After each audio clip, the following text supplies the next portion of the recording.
Boa tarde a todos. Para quem não sabe, meu nome é Fernando Suzuki, eu sou presidente da Bragg. E, em nome do Conselho Executivo, eu quero agradecer a todos os participantes que se disponibilizaram um pouquinho aí hoje, nessa quinta-feira, para prestigiar nosso primeiro Bragnar, né?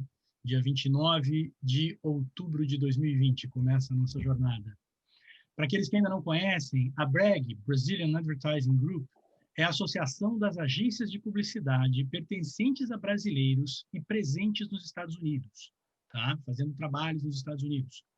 E o objetivo é implementar as boas práticas de propaganda, orientar e fortalecer as agências e os profissionais de publicidade e de marketing, unindo o mindset brasileiro e o mindset americano, para que as campanhas, os produtos, as marcas, tanto no Brasil quanto nos Estados Unidos, possam se comunicar melhor com ambos os consumidores, daqui e do Brasil. Antes de começar, eu queria agradecer às equipes de comissões de eventos e comissão de marketing, que fizeram um trabalho super legal, espetacular, para que o Bragnar desse certo, né? Primeiro, porque foi em tempo recorde, segundo, porque foi no meio da pandemia, e terceiro, porque a Bragg ainda está dando seus primeiros passos. Nós começamos recentemente, vamos falar um pouquinho disso mais tarde. Então, assim, foi um desafio muito grande para essas equipes, e aí algumas pessoas aí estão mais do que de parabéns pelo trabalho. O Marcelo, da MG, a Mirella, da Black Girls, a Adriana, da Suzuki Agency, o Ricardo, da Create, a Juliana, da IC, o Eudes, da Golden Wolf. São as pessoas que fazem parte das comissões que viabilizaram esse trabalho e esse projeto de hoje aqui. Eu quero agradecer também ao próprio Conselho Executivo, né, pela liderança nos processos da Bragg iniciais aí, pelo trabalho incessante, na verdade, nos últimos meses. A gente está trabalhando, falando praticamente todos os dias para fazer tudo acontecer ao mesmo tempo. Então, temos o Ciro Pelicano, que está aqui comigo hoje, apresentando o Bragnar, o Rubinho, da Atrium, que está nos bastidores fazendo tudo dar certo hoje aí para nós, o Luiz, da Intelligent Web Crew, e o Marcelo, que mais uma vez, né, o Marcelo, da MG. Mais uma vez, em especial, também nosso agradecimento ao patrocinador do evento, a Magui Toyota. Muito obrigado pelo apoio. Conte com a gente também aí para divulgar muito o projeto e o produto de vocês o tempo todo. E aí a ABAP, que a gente tem que agradecer com muito carinho, porque tem sido extremamente generosa com a Bragg, no apoio, na parceria, nos cedeu hoje seu presidente que está aqui, o Mário D'Andrea. Obrigado, Mário, pelo tempo aí, por estar com a gente, para esse bate-papo Advertising com Z, o Brasil fazendo propaganda no maior mercado do mundo. Tá? Bom, dito isso, Mário, pré-introduzido aí o assunto, falamos com você. A bola eu passo para você e eu faço a primeira pergunta aqui, que é a simples, uma provocação, que é a seguinte: são 70 dias de Bragg e 70 anos de ABAP, cara. Vai levar tudo isso para a gente chegar lá? Bom, primeiro, obrigado pelo convite, muito feliz, uma honra estar aqui batendo papo com vocês. Espero que esses papos se repitam bastante. Eu acho que a gente tem muito para aprender dos dois lados, sempre, né? E falando em aprender, vocês têm uma vantagem, né? Porque vocês vão poder começar a entidade, já estão começando a entidade e já vendo todos os erros que já foram cometidos lá atrás. Então, é sempre bom aprender com os erros dos outros, né? Antes dos nossos, né?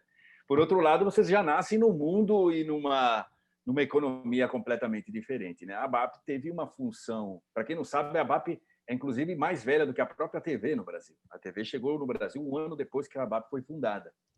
Então, a ABAP tem uma relação muito forte com toda a construção do mercado brasileiro, a autorregulamentação, o surgimento do SEMP, do CONAR, as leis todas, enfim. Teve um trabalho aí eu diria, de cortar picada e abrir o mato para poder crescer como atividade, que a ABAP, assim como outras entidades, tiveram lá atrás. Então, acho que essa trilha, pelo menos, já está aberta. Vocês não vão ter esse trabalho. Agora, com a economia digital e com a globalização toda, ou com a discussão sobre globalização, claro que vocês vão ter novos e complexos desafios, eu não tenho dúvida. Como a ABAP, o que mais que a gente pode dizer é boa sorte e contem com a gente aqui, até para contar o que a gente fez de errado, para vocês não fazer a mesma. Né? Não tem que repetir. Exatamente. Mas, enfim, tem bastante trabalho para vocês, eu tenho certeza. Bacana, muito legal. Vamos em frente, vamos ver se a gente economiza alguns anos aí de trabalho duro para usar todo o conhecimento e a capacidade que vocês têm aí, que deu super certo. Vocês, afinal, fundaram o CONAR, fundaram todo o código de regulamentação, não só do CONAR, mas também a própria o ecossistema de publicidade do Brasil surgiu a partir da própria BEP, então, da BAP. Então, por favor, contamos muito com essa parceria para a gente poder usar esse... E é bom comentar de que nos nossos contatos externos com outras entidades de fora do país, se inveja muito esse modelo, né? Eu já ouvi presidentes e publicitários de outros países falando como seria bom se a gente tivesse um arcabouço tão completo e complexo como é o que vocês criaram aí no Brasil para salvaguardar as melhores práticas, enfim.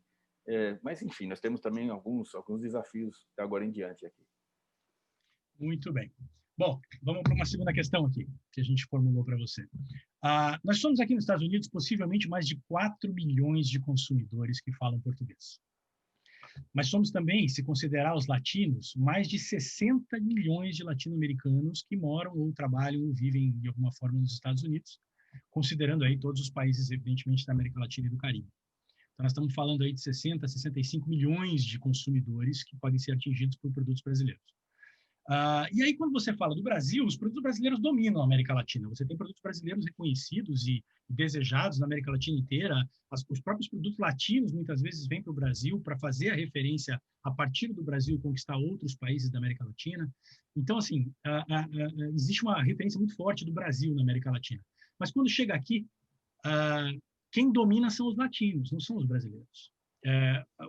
O latino está mais organizado que o brasileiro, ele está mais unido que o brasileiro, e assim, os produtos latinos estão mais fortes que os produtos brasileiros, e a oportunidade que a gente tem está em mudar essa balança, né? Quer dizer, talvez adaptar, latinizar a comunicação e os produtos brasileiros para conquistar a massa de consumidores latinos nos Estados Unidos, que inclui, evidentemente, a massa de consumidores brasileiros, ou seja, a gente consegue ampliar o leque das empresas e das marcas para virem para cá.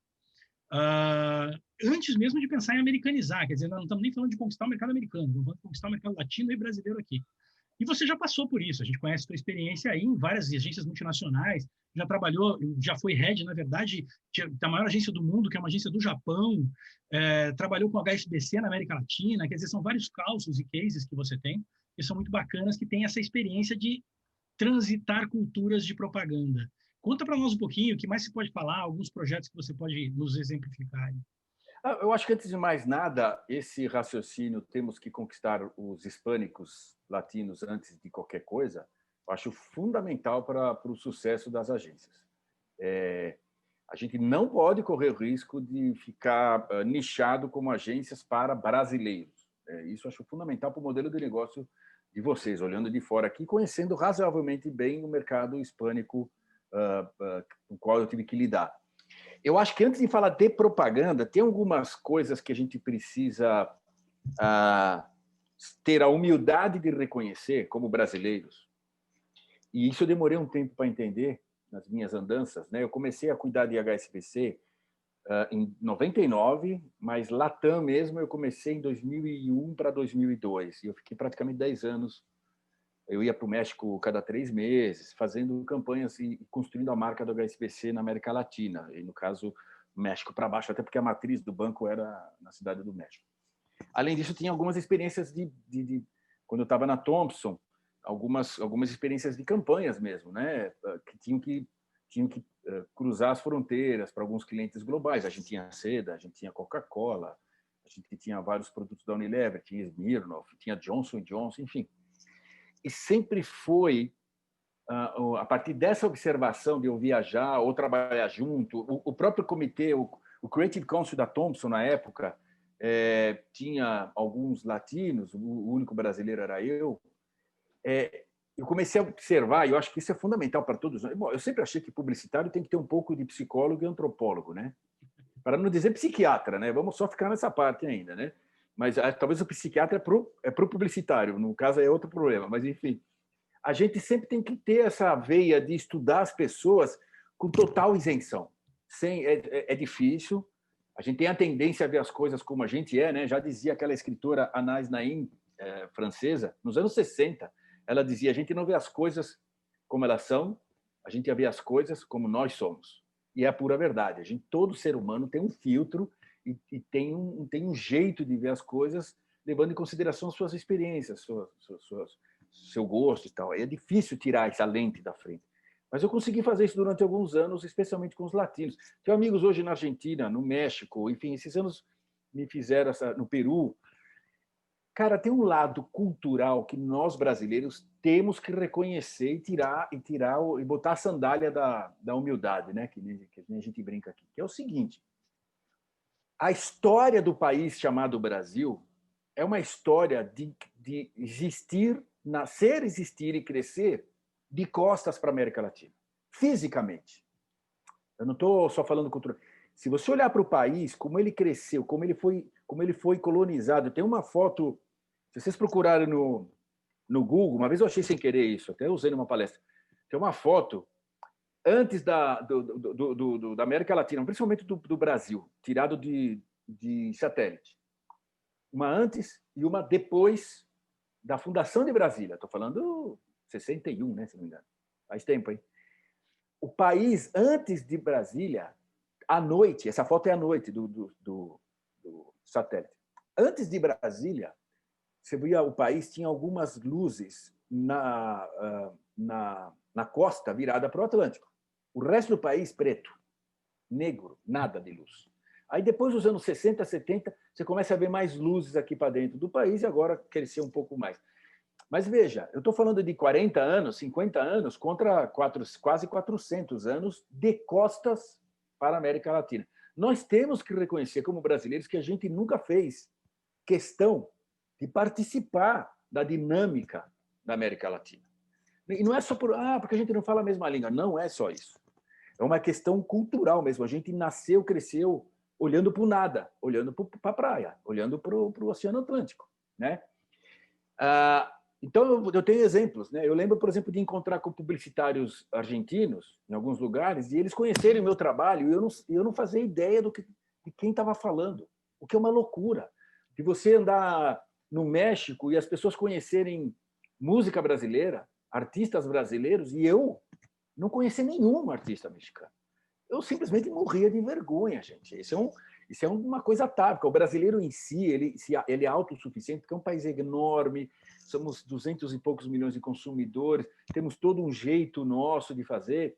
A nossa história é completamente diferente da história da América Latina. A América Latina não teve nenhuma alteração profunda na sua sociedade sem derramamento de sangue. Nenhum país na América Latina se tornou independente sem derramamento de sangue ou se livrou do jugo do colonizador sem derramamento de sangue.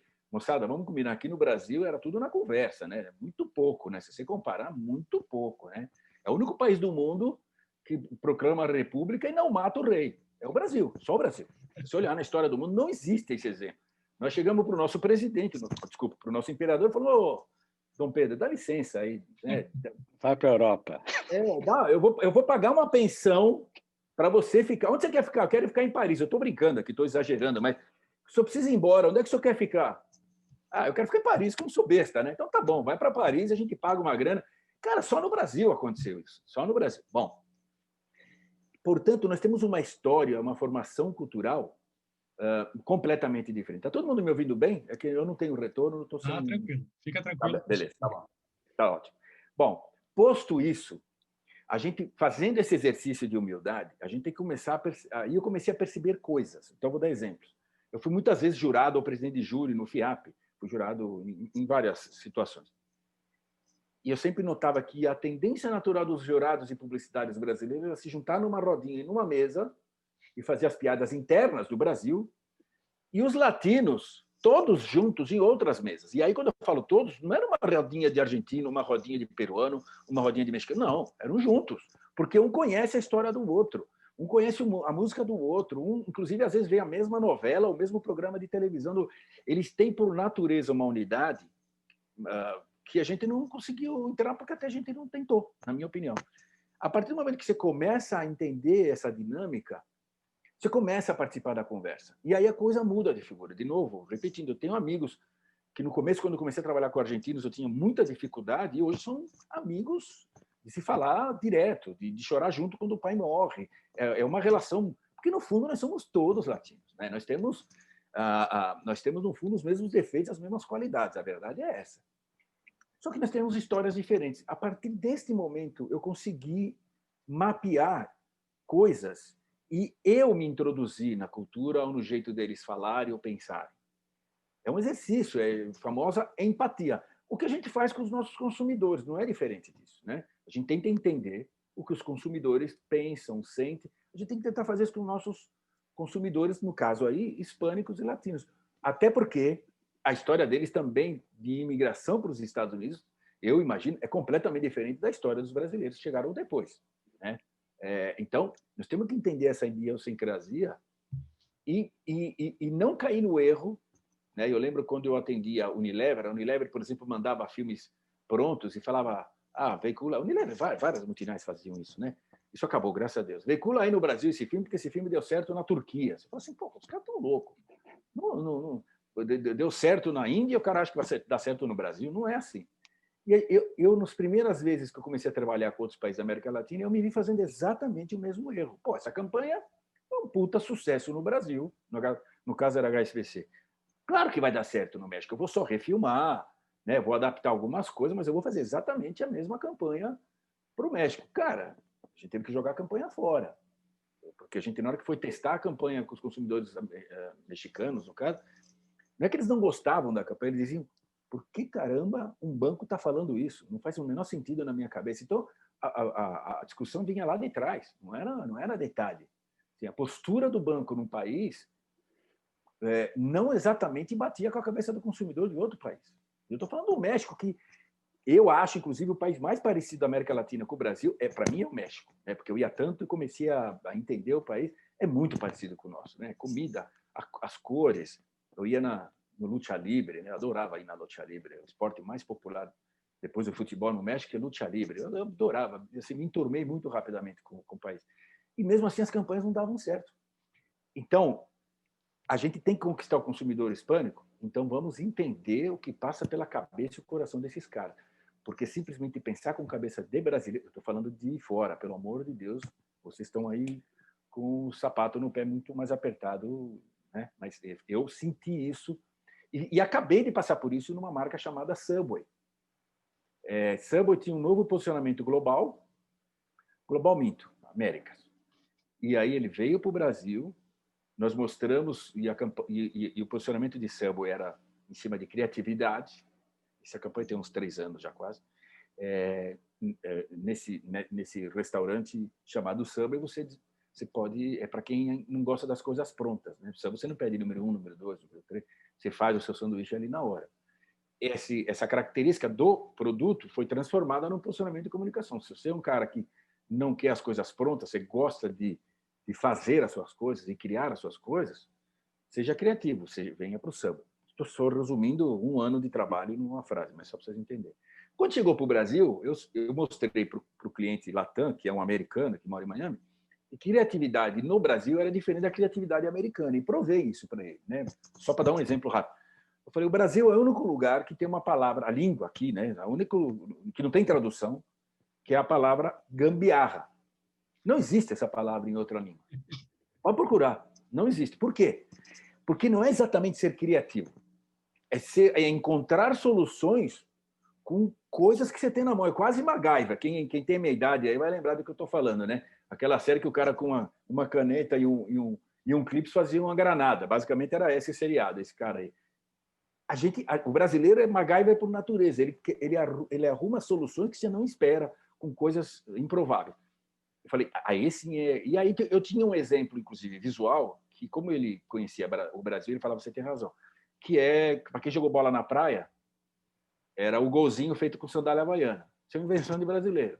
Não temos como fazer um gol. Mete 2 sandálias havaianas ali na areia, está feito um gol. Todo mundo já viu isso no Brasil. Bom, a gente fez o filme com esse raciocínio por trás, inclusive essa cena da sandália havaiana na areia teve que entrar no filme, porque quando a gente ia testar, os brasileiros se viam naquilo. Quando a gente foi com o mesmo filme testar e conversar com os consumidores de outros países, não fazia sentido. Estou usando esse exemplo, mas tem outros exemplos. E, inclusive, teve países onde não fazia sentido falar só de criatividade, tinha que ter uma solução de produto mais clara para eles. Então, tem um país, por exemplo, que tinha que falar de café da manhã, porque as pessoas pensavam em Subway como café da manhã, que é um negócio que para o brasileiro não faz o menor sentido. Então, eu vou tentar aqui, se vocês tiverem um pouquinho de paciência, eu vou tentar mostrar a mesma campanha, não é exatamente o mesmo filme, a mesma campanha, como veiculou no Brasil, como veiculou no México, e deixa eu ver qual que eu... você tem que me liberar, alguém tem que me liberar para eu fazer o screen sharing. Fernando. Acho que é o Fernando. Melhor ferramenta aqui, só um minuto. É o teu aqui.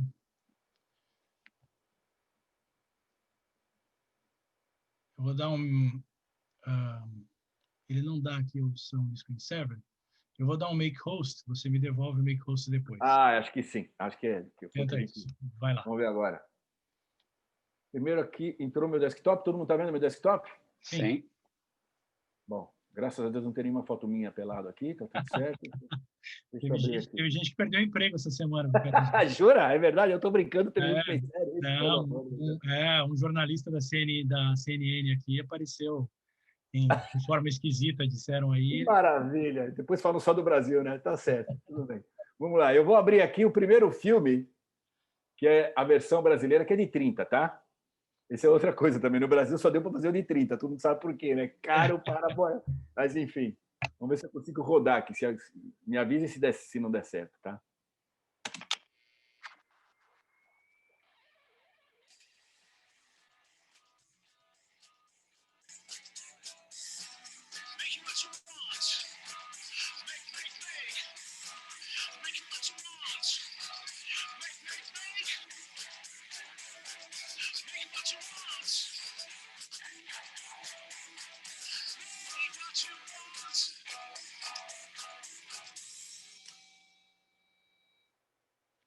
Olha lá, a sandália havaiana na praia. Tava lá, sandália havaiana, fantasia, lembrei de outra cena, né? Fantasia de carnaval. A menina ela tá andando de skate, mas ela erra, ela não acerta, ela cai do skate. Enfim, tem algumas cenas, inclusive, a gente aproveitou do filme americano, mas com a nossa trilha e tal. Bom, aí, tentar fechar aqui. Agora eu vou mostrar para vocês a versão de México. Primeiro que é de 60, né? Já saíram ganhando. Segundo, a gente conseguiu colocar coisas que o mexicano se reconhecia. E isso só saiu porque a gente foi falar muito profundamente com o consumidor mexicano. Nós fizemos vários testes, fomos entender do mexicano como é que olhava a marca, como é que ele entendia a criatividade no país dele, não era exatamente igual ao do Brasil e assim por diante. Então, parece que são só diferenças de cena, mas tem coisas assim emblemáticas.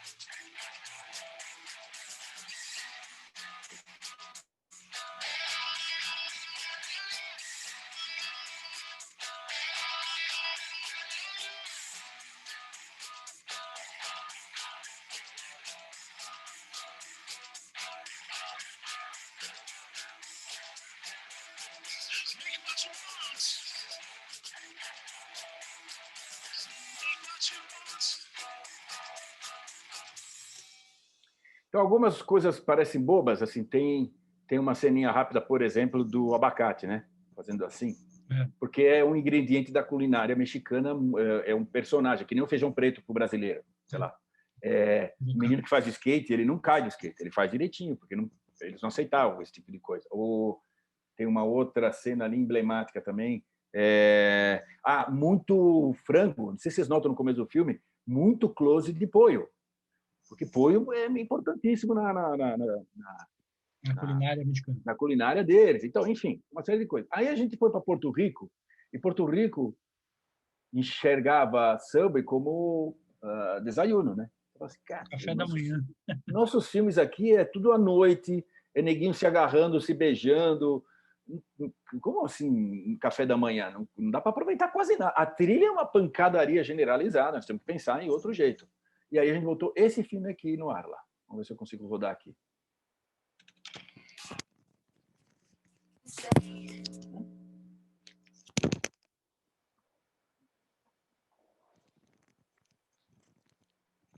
Perdão, gente, perdão.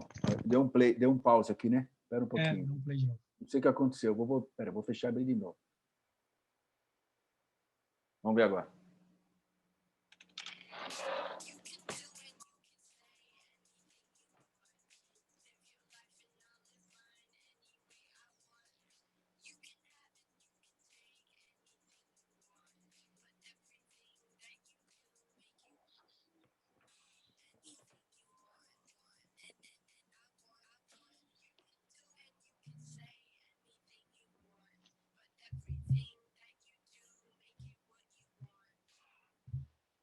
E sutilezas do tipo, no México, a gente não precisou traduzir a assinatura, porque para eles era mais claro. No Porto Rico, a gente teve que deixar em espanhol.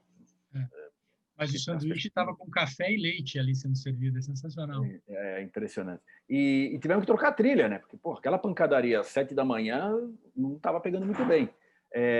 No México, inclusive, estava difícil de entender o raciocínio da marca, não a frase. A frase até ficou em inglês, inclusive. Aí a gente colocou aquela, vamos chamar de explicação de posicionamento, né? Na vida ou na comida, não aceite as coisas prontas, faça do seu jeito. Enfim, isso é um exemplo, parece simples, até no caso de HSBC a gente tem exemplos mais complexos, que é respeitar a... Como é que eu estouro aqui na tela agora? Boa pergunta, hein? Como é que eu volto para... Vocês estão vendo o meu desktop ainda, não? Sim. Está um stop sharing ali embaixo e na minha imagem tem 3 pontinhos na lateral direita ali em cima e você clica ali e me transforma em host. Stop vídeo, não. Stop sharing lá embaixo. Me transforma em host que ele sai já. Só você ir no meu quadradinho. É que ele está pequenininho no canto e não tá estourando na tela, não sei por quê. Passa o mouse em cima da minha imagem ali que vai aparecer 3 pontos numa quadradinho azul ali. Stop. Make host. É isso? É isso. Pronto. Aí foi? Aí volta, acho que não. Foi para você? Acho que sim. Eu vejo você aqui normalmente. Não, eu estou vendo vocês também, então acho que está valendo. Ciro, você ainda vê a tela normal? Vê, né? Tá bom. Sim. Bom, vamos lá. Só um comentário rápido aqui. A Maria Fúfaro mandou um comentário interessante aqui. Diz que a Balduco fez isso. Para entrar no mercado americano, ela usou uma marca... Fernando, desculpe, ainda não saiu. Não saiu. Não? Então tem que dar um stop sharing aqui do você, acho que tem... Não, eu vou... Aqui, e agora? Exato, agora. Ok. Beleza, desculpa, era eu mesmo. Era você ali. É a pecinha atrás do computador aqui que faz essas bobagens. Vamos lá, qual foi o comentário dela que estava interessante? A Maria Fúfaro comentou exatamente isso. Quando a Balduco entrou no mercado americano, ela incluiu uma marca forte latina de frutas secas na embalagem, né? Para criar identidade com o público local, com o público latino também, não vender só para brasileiro, né? Faz sentido, né? Então, tem aí algumas adaptações sutis que precisam ser feitas. Talvez na comunicação eles provavelmente também trabalharam ícones latinos ou referências latinas e não só brasileiras para poder, evidentemente, atingir esse público que é tão grande ou tão interessante quanto o brasileiro, evidentemente muito maior em números, mas em termos de consumo é tão interessante quanto o brasileiro.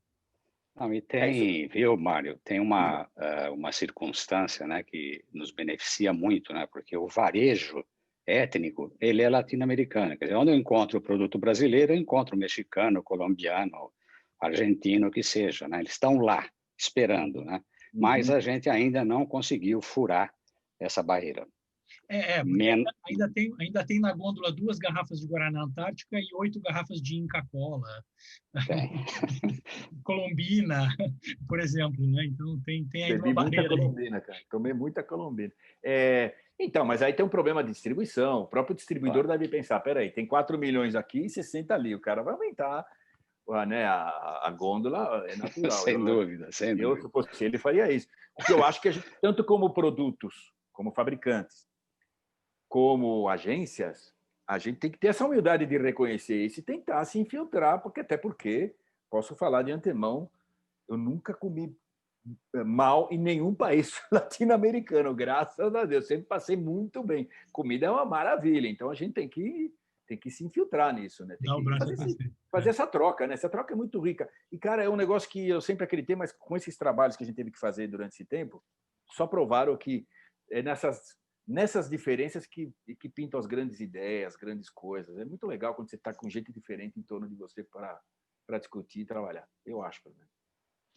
Maravilha, vamos em frente nesse mesmo assunto, que tem uma outra pergunta que faz sentido aqui dentro dessa conversa, que é a seguinte. A melhor propaganda do Brasil são os produtos brasileiros, né? Eu acho que isso é um representante do Brasil fora do país, não é só o cidadão brasileiro, mas o produto brasileiro também faz uma moral muito forte no mundo. Isso significa que a imagem do Brasil, ela ainda é muito responsabilidade do empresário brasileiro também. Só que alguns, não são todos, mas alguns chegam aqui nos Estados Unidos com uma cultura meio colonialista, sabe? Eles pensam que podem enriquecer, podem fazer negócios e fazer a coisa acontecer sem investir, sem entender o mercado, sem fazer pesquisa, sem ter apoio e sustentação de profissionais daqui, né?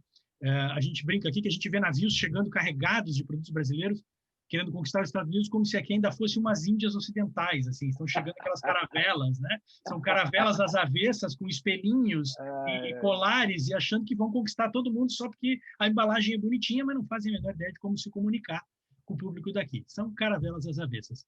E aí fica aquela pergunta, assim, tem marcas gigantes no Brasil, com comunicação muito profissional e competente, que chegam aqui sem verba, chegam aqui sem condições de investir. Eles pensam na logística, mas não pensam no investimento de comunicação, ou no investimento de marketing, ou em entender e estudar o mercado. O que a gente faz? Quer dizer, como é que a gente convence o empresário brasileiro de que dá para aproveitar melhor esse mercado Brasil-Estados Unidos, esse duplo caminho de mercado aí, tanto produtos daqui, evidentemente, indo para lá, mas especialmente os brasileiros chegarem aqui com mais estrutura ou com mais conhecimento de causa? Bom, eu acho que esse fenômeno tem a ver com a decisão da empresa de ir para um outro mercado na base de vamos ver o que é que dá, né? Uma dessas aulas que eu tive esses dias no IBGC, eles falavam de 3 grandes cavaleiros do apocalipse para qualquer negócio. É o Jacques, que é o francês, o Sugiro, que é o japonês, e aí tinha um outro que eu não estou lembrando, mas eu lembrei do Jacques agora. Já que estamos aqui, aí o cara faz uma bobagem, né? Porque não planejou porra nenhuma, né? Eu sugiro, e aí sai do business core da empresa. Aí tinha um terceiro cavaleiro do apocalipse que eu achei genial, agora não estou lembrando, mas enfim. Então, assim, fica claro nesses exemplos que você deu que tem empresas que falam assim, vamos ver no que dá. Cara, é óbvio que vai dar errado. Você vai vender uma vez, vai vender 2, mas você não vai ter um negócio, você não tem um business model desenhado para o mercado que você está entrando, ainda mais o mercado americano, né? E provavelmente... Desculpa, tem uma pessoa da Bragg aqui, o guru nosso da Bragg aqui, que é o Lineu, ele comentou esses dias uma coisa interessante, que é assim, se você pensa em vir para os Estados Unidos para vender o seu produto e voltar para o Brasil com $1 milhão no bolso, é melhor você trazer 2. É ótima. É exatamente isso. Porque o cara não está pensando em... Aí é que está. Qual é a proposta desse negócio que eu estou fazendo aqui? Eu estou pensando como empresa agora, né? Eu quero ir para o mercado americano, estabelecer a minha marca, o propósito da minha marca, quero estabelecer a minha empresa nos Estados Unidos. Pô, então, bicho, não é botar um monte de produto no avião, mandar no avião ou no navio, mandar para lá e vender e vamos ver o que dá. Não pode ser isso. Então, depende muito de quem está tomando essa decisão. É o cara só da distribuição da empresa? É o diretor comercial da empresa que está tomando essa decisão? Que vai numa reunião de board e fala, tive uma puta ideia, sabe aquele monte de produto que a gente aqui não sabe mais aonde vender? Vamos vender nos Estados Unidos. Está na cara que vai dar errado. Está na cara. E pode até demorar um pouco para dar errado, mas vai dar errado, porque uma hora vai... É isso que você falou, vai com 2 milhões para voltar com 1. A decisão tem que ser do ponto de vista estratégico, da alta direção da empresa, do conselho, seja lá quem for. E aí, no caso das agências, provavelmente a interlocução local é complicada ou truncada, porque você está falando num nível de interlocução que não vai mudar essa decisão. Estou pressupondo. Então, talvez uma das saídas, a gente até bateu esse papo anteriormente, é conseguir passar, através de entidades tipo Câmara do Comércio, aqui no Brasil, essa sensação de que sim, talvez seja um bom negócio vocês, brasileiros, irem para o Brasil com as suas empresas, mas para isso vocês têm que ir do jeito certo, tem que ter um plano de negócio, tem um business model, tem que investir em comunicação, tem que investir em distribuição, tem que fazer o serviço bonitinho, toda a lição de casa. Não, se você for como Nova Caravela, você vai dançar, e vai dançar no mercado mais complicado, digamos assim, mais competitivo e mais caro, né? Porque quando você dançar ali, você vai dançar em dólar, não vai dançar em real, né? Então, assim, agora mais do que nunca tem que pensar muito bem. Eu acho que essa interlocução antes ou, não vou dizer antes, mas a interlocução não pode parar no cara que está ali na boca do balcão ali nos Estados Unidos. Tem que ser um cara que esteja comandando a empresa aqui, minha sensação. Perfeito. Vamos em frente. Mais uma para nós aqui. Você, com os mais diferentes clientes nacionais, internacionais, você teve muitos prêmios, reconhecimento em vários lugares do mundo, sucesso total no Brasil, inquestionável. E o Brasil é um mercado de proporções continentais, quer dizer, um mix de consumidor de todo tipo, de toda raça, todo o credo, times de futebol. É um país que é muitos países ao mesmo tempo, né? O Brasil tem essa característica. Enfim, com toda essa bagagem, dá para entender que o brasileiro é mesmo diferente, como você falou agora há pouco, que ele tem essa ginga, ele tem essa malandragem boa no coração de fazer as coisas acontecerem? Ou seja, ele consegue se adaptar melhor? É uma vantagem competitiva ele conseguir se adaptar melhor, claro, para poder sobreviver e para poder trabalhar criatividade, comunicação, marcas em outros mercados? Eu não tenho dúvida disso. Eu vi isso várias vezes acontecer. São inúmeros os casos de profissionais de sucesso brasileiros, não só de propaganda, mas vamos ficar só no nosso mercado, que foram para fora do país e conseguiram rapidamente se integrar à cultura local, às agências, aos clientes locais. E ainda, olha que eu estou falando de clientes americanos mesmo, não estou nem falando só de latino. Então, nós temos, sim, por natureza, uma facilidade de adaptação. Eu sempre, toda vez que eu ia para o Japão, e a gente sempre falava muito de economia também, eu fazia questão disso, né, de explicar o que estava acontecendo no Brasil especificamente, né?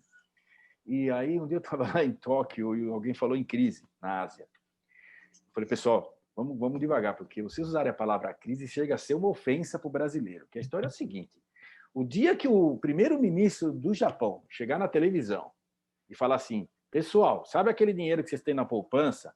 Não é mais de vocês, agora é meu. E eu vou demorar 2 anos para te devolver essa grana que você demorou a tua vida inteira para juntar? Pois bem, aí vocês podem falar em crise. Porque só teve um país do mundo que teve essa rara inteligência, chama-se Brasil. Isso aconteceu. Quando eu começava a contar essa história, os caras arregalavam o olho e falavam, mas o que esse cara está falando? Parece conto da carochinha. Não, isso aconteceu. Estou dando só um exemplo de uma das crises. Quando vocês tiverem qualquer país latino, já passou perto. Para quem é mais jovem, provavelmente não vai lembrar, mas na época do Sarney, nós tínhamos meses com inflação a 75%. Ao mês, não é ao ano, ao mês. Então, assim, aí outro país pode falar em crise, né? Pois bem, tudo isso que a gente passou impediu a gente de crescer muito. Esse país era para estar em outro lugar, eu não tenho dúvida disso. Por outro lado, nós somos um povo... só ver os números do país agora aqui. Pós-Covid, não, porque não acabou a Covid, nós estamos ainda com números altíssimos.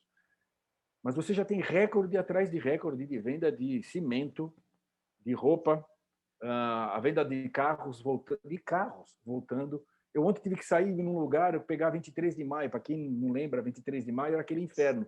Estava um deserto nos últimos meses. Ontem, a 23 de maio, estava parada, às, 10h30 da manhã.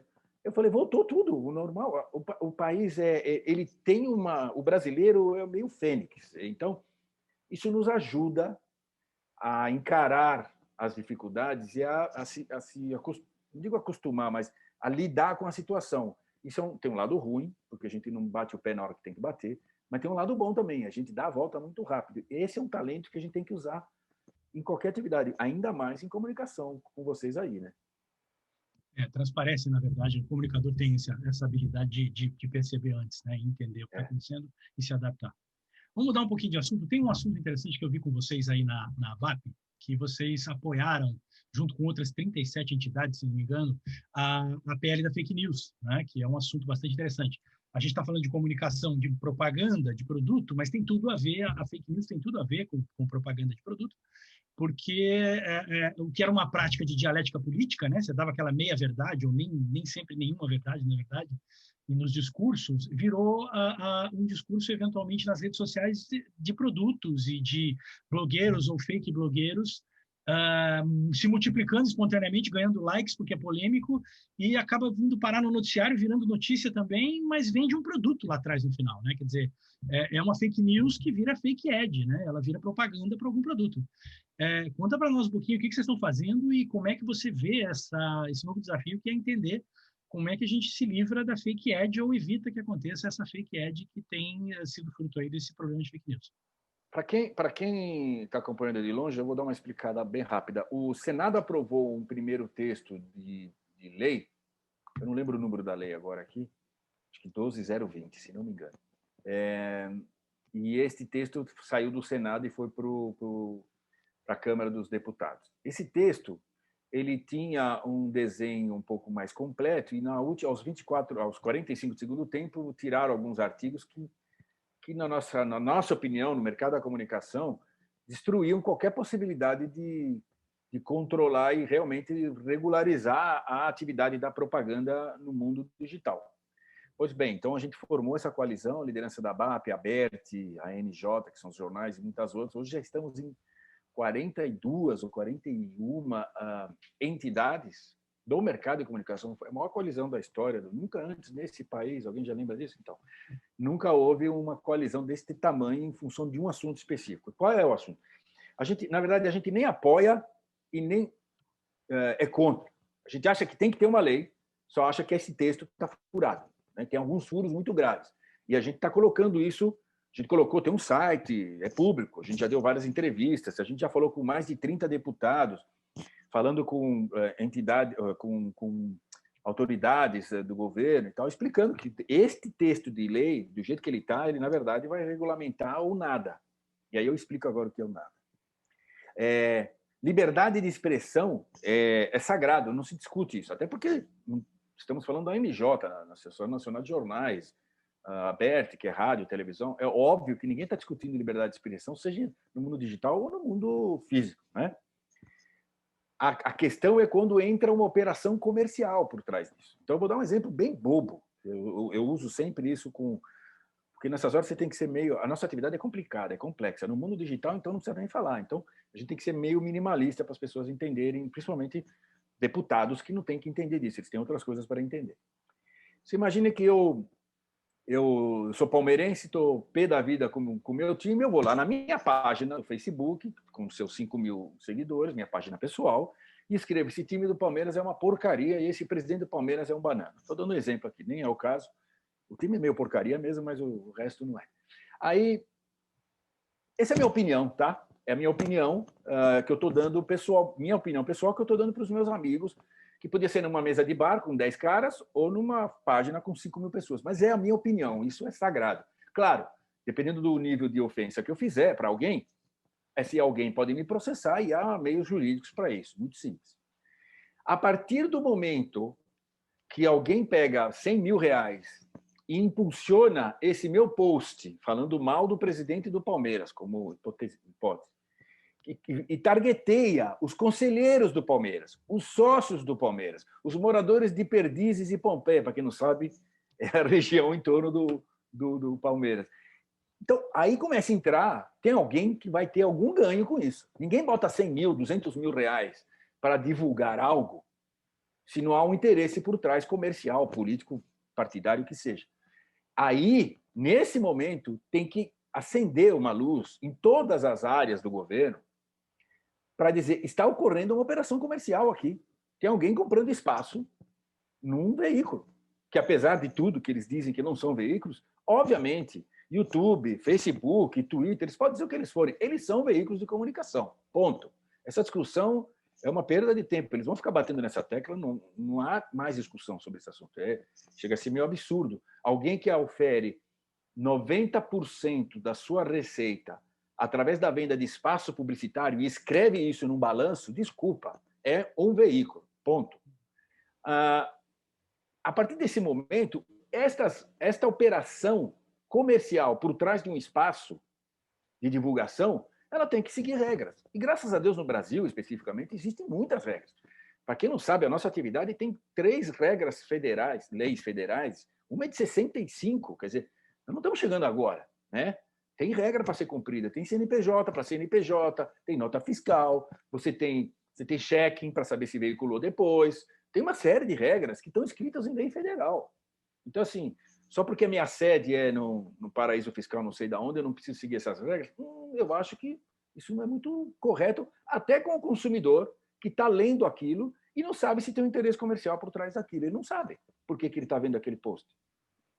Então, tem alguns pontos que a gente colocou bonitinho, tem até chama coalizão, liberdade com responsabilidade. Qualquer um tem acesso, não tem nada escuso ali. Estão lá as entidades, estão lá exatamente o que a gente acha que tem que ser feito. E estamos batendo nessa tecla. É uma lei que vai ser discutida no final do ano agora, depois das eleições. Eu espero que algumas dos nossos esclarecimentos ajudem a escrever uma lei mais correta, pelo menos.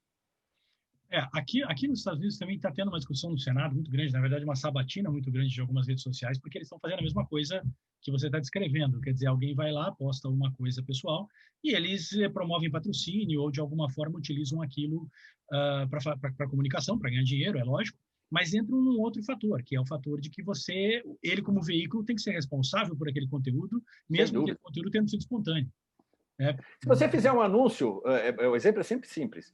Se eu fizer um anúncio num jornal impresso acusando alguém, esse alguém pode processar a mim e ao jornal. Assim, porque ele é correspondente. Ele ganhou dinheiro com aquele anúncio. Ele não pode... Eu faço uma figura de linguagem que é meio maluca. Eu sou plataforma tecnológica. Tá bom. A NASA também é uma plataforma de tecnologia. Todo mundo concorda com isso? Todo mundo concorda. Ela lança foguetes. Ela não é um veículo, porque ela lança foguetes. Tá bom. Só que aí alguém dentro da NASA um dia descobre que toda vez que ela solta um foguete, 6 milhões ou 6 bilhões de pessoas no mundo estão vendo aquilo. Opa, vai lá e começa a vender espaço para botar marcas na lateral do foguete. Vou ganhar uma grana com isso, porque está todo mundo olhando.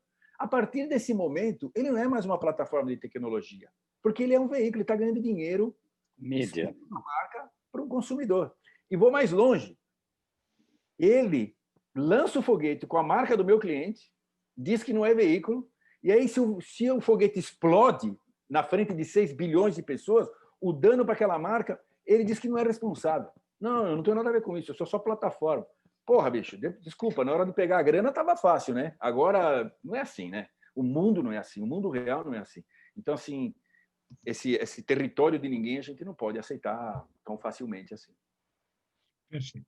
Bom, a gente sai do fake news e vai para o fake ad que a gente estava falando, né? Porque é aquilo que vira propaganda, que é espontâneo, não é uma opinião, pode até ser uma opinião, mas é um conteúdo espontâneo, amador, que acaba virando propaganda, né? A gente agora vou nominar isso como um fake ad do bem, né? Não é para o mal. É aquela ideia maluca que alguém propagou por acaso e que viraliza. E foge do típico comercial de margarina que nós tínhamos nos anos 80, né? Que é aquele comercial bonitinho, tudo lindo, tudo maravilhoso, e vai para um comercial de vida real, vai para uma coisa amadora, câmera subjetiva, uma coisa de celular, no mais famoso aliás, no melhor estilo do TikTok, né? O TikTok pegou muito forte. E recentemente nós tivemos um caso, que é o do Apodaca, é o nome do fulano. Se alguém quiser procurar e não souber ainda, já deve ter ouvido falar. O Apodaca ele estava andando de skate e tomando suco de cranberry. E começou a dublar uma música do Fleetwood Mac, Dreams, né? Para quem não conhece Dreams, para quem conhece e gosta.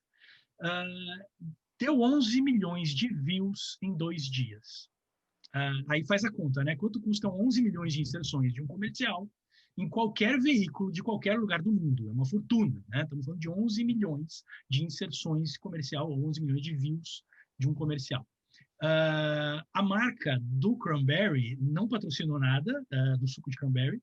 É a Ocean Spray, é uma marca famosa aqui nos Estados Unidos, mas não é das maiores também, mas tá rindo à toa, né?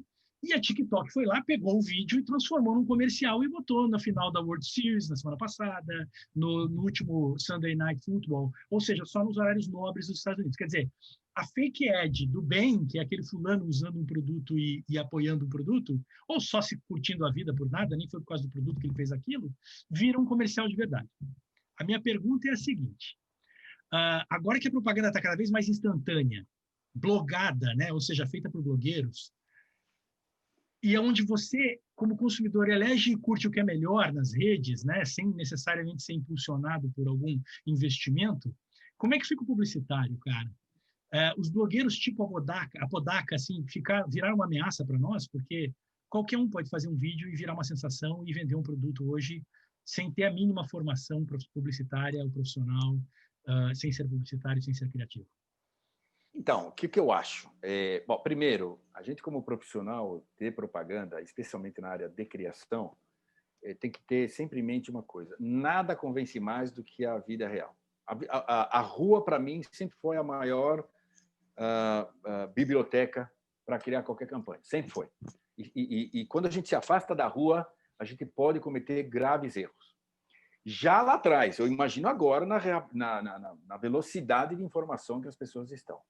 Então, eu sempre digo que, às vezes, o grande risco do publicitário é ser aquele tiozão suquita, né? Para quem é mais velho vai lembrar também do que eu estou falando. De chegar na história depois, né? Né? A gente... Esse dedo no pulso do que está acontecendo na rua, esses caras, como o Apodaca, na verdade, eles são fontes para nós. A gente devia estar olhando para eles. Não são ameaça, na minha opinião. Eles são uma biblioteca viva. Porque o que tem de legal? E eu tenho outro caso que eu lembrei há pouco sobre isso. O que tem de legal nisso? É a experiência que ele passou para as pessoas. A experiência, a sensação agradável que aquele vídeo passa para as pessoas, de um jeito super natural, divertido, nonsense, que é totalmente a leitura e a linguagem do TikTok, por exemplo. Apesar dele não ser tão jovem, né? Vamos lembrar disso, ele não é um cara jovenzinho, não sei quantos anos tem, mas não é menino de 18, coisa nenhuma. Então não tem a ver com idade também, tem a ver com a experiência que eu forneço para o cara que está me olhando. Então, o consumidor continua valorizando uma baita experiência. Eu não vou esquecer daquele suco, porque aquele suco estava num vídeo que me fez bem durante alguns segundos. Então, isso não muda. Muda a forma de fazer. Então, agora, se eu for ficar programando isso, aí vem um cliente e pede para o cara segurar o produto assim, né? Já viu propaganda de cerveja? Eu já fiz também na minha vida, eu sei, né? Você já viu um bebedor de cerveja segurar uma garrafa de cerveja assim, cara? A gente fala isso para cliente, mas tem cara que não entende. O bebedor de cerveja segura assim, cara. Vai ter hora que ele vai cobrir o rótulo, a vida é assim. Enfim, essa naturalidade da vida real, a gente tem que beber nessa fonte, porque é muito divertido. Quando você consegue acertar a mão aqui na Dentsu, há pouco tempo atrás a gente fez algumas campanhas que as pessoas, para Cup Noodle, que é um produto muito jovem, que as pessoas escreviam falando assim, mas isso é de verdade ou é propaganda? Eu ficava feliz da vida. Falei, melhor prêmio do planeta. Quando um consumidor de Cup Noodle, que é um cara de 18, 20, 22 anos, um gamer, este cara está na dúvida se isso é propaganda ou se é uma sacanagem que alguém fez, é genial, é isso que a gente precisa. O consumidor não gosta. O pessoal falava, brasileiro adora propaganda. Eu nunca achei que o brasileiro gosta de propaganda. O brasileiro gosta de histórias bem contadas. Adora história. Piada, o caso do cara do interior, ele quer histórias, que pode ser propaganda e pode não ser. Essa nova linguagem, que o TikTok só está cristalizando, mas já vem rodando, é uma linguagem que a gente tem que beber na fonte. Isso pode dar frutos enormes num brainstorm de criação. Só que a gente não pode dar uma de tio Suquita, né? Botar o pulloverzinho em cima do Apodaca enquanto ele está fazendo skate. Não vai rolar, não funciona. E eu lembro quando eu fui jurado em Cannes em 2012, estou falando de 8 anos atrás, um dos cases que ganhou prêmio era um case do macaroni and cheese, que é um produto da Kraft aí, dos Estados Unidos, que é aquele macarrão mais... Não é isso o nome? Mac and cheese. Mac and cheese. E da Kraft, que vem numa embalagem, até um saquinho e tal. Um produto popularíssimo nos Estados Unidos. Pois bem, um cara da agência, que eu não sei se era da criação ou não, parava todo dia numa esquina, indo para a agência. Um dia e tinha um cara, um homeless, pedindo ajuda, pedindo grana. Um dia ele chamou o cara para dar uma grana. E o cara começou a conversar com ele para agradecer. Você tem isso no videocase, procurem aí, vocês vão achar. O cara tem uma voz espetacular, o homeless. Aí o cara fica intrigado, fala, você tem uma voz, né? Ele falou, não, eu fui locutor durante muitos anos de rádio e eu estou morando na rua por causa das drogas. A droga acabou comigo. O cara ficou com aquilo na cabeça, levou o caso do cara para dentro da agência. Resumindo a história, eles transformaram o cara, trataram o cara e transformaram o cara. A Kraft bancou, o cara foi para um rehab e ele virou locutor oficial do Mac and Cheese. Ele era o locutor. Aí a marca e a agência divulgou. Olha, achamos um locutor que estava perdido no meio da rua. Puta, o cara virou o locutor oficial da marca. É vida real, né? Eu não estou inventando um caso. Eu achei isso na rua e trouxe para dentro da marca. Um puta sucesso, não basta dizer que ganhou Titânio em 2012 em Cannes. Eu estou contando isso porque olhe para a rua, cara. Não fique dentro da sala de reunião, cara.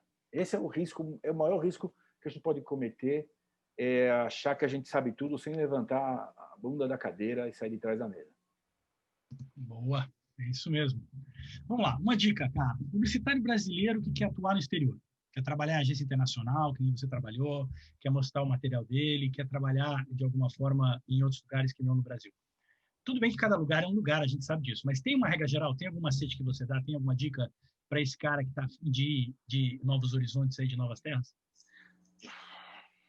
Regra eu não tenho na cabeça. Os casos de pessoas próximas a mim que acabaram indo trabalhar fora, normalmente foram ou brasileiro puxando, né? Um brasileiro que está lá sabendo da vontade da pessoa, chama o amigo, mostrando a pasta, claro, sendo entrevistado, e outros são os festivais. O festival é uma grande vitrine para agências, mas também é uma grande vitrine para profissionais. E eu não estou falando só de Cannes, né? Estou falando de vários. Inclusive, festivais latinos, existem vários que dão vitrine para os profissionais. Tem o Elojo, tem o Festival de Mídia Latam, que é o... tem uma sigla, agora me falta, que normalmente é na Flórida, em Miami, eu já estive lá participando. Tem o FIAP, que é o mais tradicional. Existem lugares onde você consegue... Existem sites americanos, inclusive, que você pode submeter campanhas e cases, se eles gostarem, eles mostram sem nenhum custo, né? Sem nenhum custo. Também agora não me falha o nome, mas depois a gente pode ir atrás. Pode ser agências, mas pode ser pessoa física. Eu fiz esse case aqui na Argentina ou aqui em São Paulo e quero que as pessoas conheçam. E eles mostram. Acho que tem uma coisa de ir atrás. As pessoas de criação, principalmente. E eu tenho vários amigos, principalmente em Nova York, que foram trabalhar em Nova York, que trabalhavam comigo, que foram trabalhar em Nova York. Inclusive, eu participei da entrevista do cara. Quer dizer, o americano é desconfiado, né? Então, quem foram os teus chefes? Aí o cara falava, Mário do André. Os cara me ligava de Nova York. O RH, ou o diretor de criação da agência. Tem um RH de uma agência que ficou comigo quase uma hora no telefone. Eu falei, mas você está contratando o cara ou está contratando a mim? Já não estou entendendo o que está acontecendo aqui. A mulher perguntou tudo da vida do cara para mim, mas enfim. Então, normalmente, o nome chega por algum caminho e aí a empresa vai atrás da história dele. E aí liga para o Brasil. Normalmente é assim que funciona. Agora, não existe um caminho pronto ou uma fórmula pronta. Não existe. Bom, Mário, para encerrar, eu quero voltar num assunto rapidinho aqui, que é uma sugestão de pergunta que surgiu aqui também, que é assim. A gente costuma ver aqui dezenas de produtos brasileiros totalmente órfãos de agência de publicidade. A gente já falou um pouquinho disso lá no começo, de produtos que vêm para cá realmente na aventura do vamos ver o que dá, né? O que a gente estava comentando. Mas, assim, a gente sabe que tem um histórico que eles são bem assessorados no Brasil do mesmo jeito. O que a gente pode fazer juntos? O que a Breg pode ajudar a BAP? O que a BAP pode ajudar a Breg? Vamos falar das instituições agora. Como é que a gente pode se alinhar para reverter esse quadro, para que a gente possa ter algumas diretrizes ou algumas iniciativas aí em conjunto para assessorar e, de alguma forma, convencer essas marcas de que é melhor ter uma assessoria correta? A primeira coisa que eu acho que a gente deveria fazer é, de alguma maneira, usar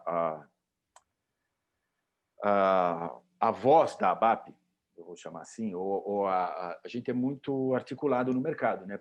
A entidade, a gente não, a entidade tem muitas conexões, como eu acabei de dizer, né? Agora estamos numa coalizão com 40 e poucas entidades, então a força de articulação da ABAP no Brasil é muito grande, principalmente São Paulo, Rio.